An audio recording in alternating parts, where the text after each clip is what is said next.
I wanted to try and share some of the things that have helped me, not only that night, obviously, and survive, but in my dealing with this whole thing in my life after, is that we are not always going to control what happens to us, but we always control how we handle what happens to us. That no matter who you are, what your background was, what your situation is that you find yourself in that you're dealing with, your attitude of yourself is up to you.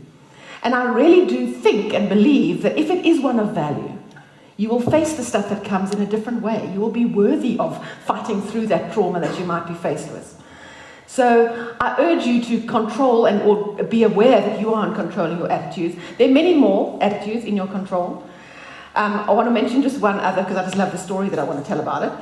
But it's our attitude towards problems. I think many times it's not the problems so much that we handle in our life, it's our attitude towards them that cause all the stress, you know. And the story that I wanted to share, I read it in a book. It's a story in the Bible, David and Goliath, but this guy tells the story this way, and he said, in the story of David and Goliath, here these two armies are warring against each other, and in the midst of the one army is Goliath.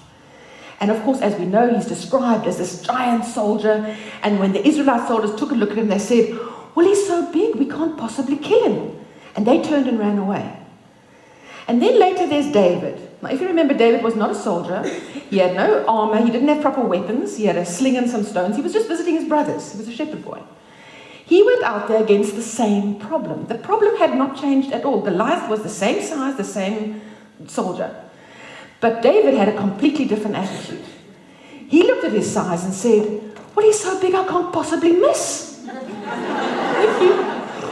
I laughed up when I read out of this. And maybe it doesn't work every time. And it doesn't mean that every problem will just go into the ether and dismiss it just because we change our attitude. But imagine if we could get in the habit when you're stressing about something, just in your mind's eye, put it down, take a few steps back and say to yourself, okay, I can't change this person I have to work with. I can't change this deadline that's coming, or I can't change this traffic jam that I'm stuck in. But can I change my attitude towards it? And maybe it might not make the traffic jam disappear, but certainly you'll get through your day without letting the traffic jam ruin your day. Up to you, your attitude.